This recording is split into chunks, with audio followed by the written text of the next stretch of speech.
A brand new poll that just broke from the New York Times. We've been talking about these polls that are showing quite a strong showing by President Trump against President Biden when they go head to head. And obviously there are some discrepancies when you add in someone like a RFK Jr. But this poll actually says that really the RFK Jr. moment doesn't really matter right now. Here's what we have in a Trump versus Biden New York Times poll. Trump up in Nevada, 13 points. Georgia, 9 points. Arizona, 6 points. Pennsylvania, 3 points. And Wisconsin, 1 point. So out of they said 6 polls of the swing states, if you will, that were polled, 5 of them went for President Trump, and some of them by very large margins. Like in Nevada, I think those are the ones that are a bit shocking and probably are causing that panic that we know is probably happening in the Biden White House. Now, look, we got a long way to go. 5 months is a long time. Anything can happen. This is while President Trump is currently on trial, and that is dominating the news. Whether I think it should be or not is beside the point. When you hear that, do you feel like that means President Trump is strong? Do you think that means President Biden is weak? Do you think it's somewhere in the middle? Do you think you're actually seeing? Look, I think it would be a rare occurrence where you would see actually this sort of 50-50% that we have had in this country. We've had sort of this 50-50 split, and maybe, a couple percentage points one way, a couple percentage points the other way, or what takes this election. But we are starting to see this grow and grow. Bigger numbers coming in from these polling. Do you put any credibility in a New York Times poll? And you're also concerned that the fact that if these polls show a strong lead, it will actually discourage people from voting. These poll numbers could be devastating to and again, I don't lie to you. I don't give you a lot of hyperbole. This is coming from the New York Times. This is not coming from, Right Side Broadcasting or something like that. Good friends there, no problem with them. But, I think they know where their allegiance stands. This is coming from the New York Times, which you would assume is going more left. And here is what they had to say. These are also states that President Biden won in 2020. So in order for President Trump to win in 2024, he would need to pick up many of these states. And what you're seeing here is that places like Nevada and Arizona, which were obviously hotly contested, President Trump has a pretty large gap between where President Biden sits as we stand right now. I tend to think that a lot of this maybe has to do with issues like immigration, because those are in the Southwest. They are seeing the crisis firsthand, and the residents of those states, even if they are more in the middle as far as their policies go, their national security issues really are the border for them. So you have to think, okay, out in the Southwest, maybe that's what's happening there. You see in Georgia, which was obviously hotly contested in 2020, and a lot of the issues that we see for President Trump stemmed out of fighting for Georgia, but he has a 8 to 9 point lead depending on if you add the third-party candidates in or not.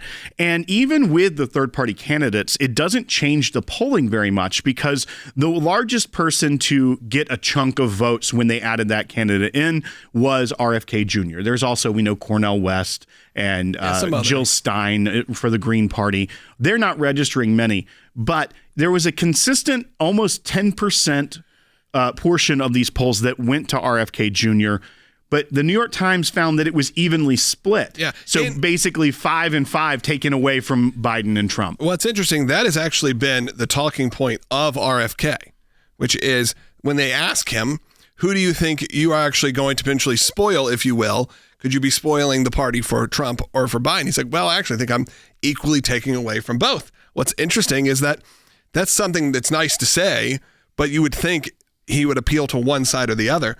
But what is clear is that, yeah, he's drawing maybe that middle ground that he may be drawing, the swing voter. Then you go to, okay, who's left over? And if some of that swing voter likely went more Biden last time, they now would go RFK. They're bringing the Biden and Trump full capacity, if you will, of voters back to even. And that puts us in an interesting spot, because you almost, with RFK, start eliminating the swing voter, the voter that is in that sort of gray area that really could vote for a Republican or Democrat. We know that's not the majority. The mass majority of people vote their party line, and that's just the truth. then you have that sliver, or you have a moment like an Obama or a moment like a Reagan where the country does rally behind one candidate more so than the other. Now, these numbers from the New York Times were pretty shocking to see, especially in these swing states. And this is where polling does start to get interesting, because a national poll, when you see, Biden's up 2% nationally, it doesn't mean anything because of the Electoral College. But when you start to look at these granular state-by-state polls where you actually do win the presidency, when you start to build these states together to win an election. But there was also, that came out this week, a poll that's not getting as much attention. This is from Tip Insights.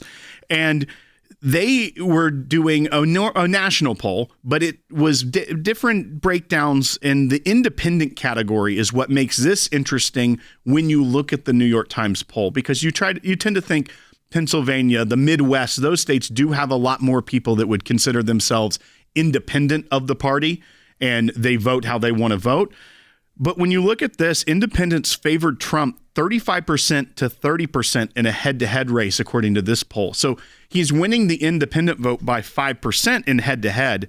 But when you go down to the independent vote for adding in the other candidates, Cornel West, Jill Stein, RFK Jr., Trump beats Biden 33% to 25% among independents. So when it comes to maybe party, the independents are speaking. The independents and they're are saying not happy right. with President Biden. Shocker. I mean, I don't think that's anything we all didn't think was happening.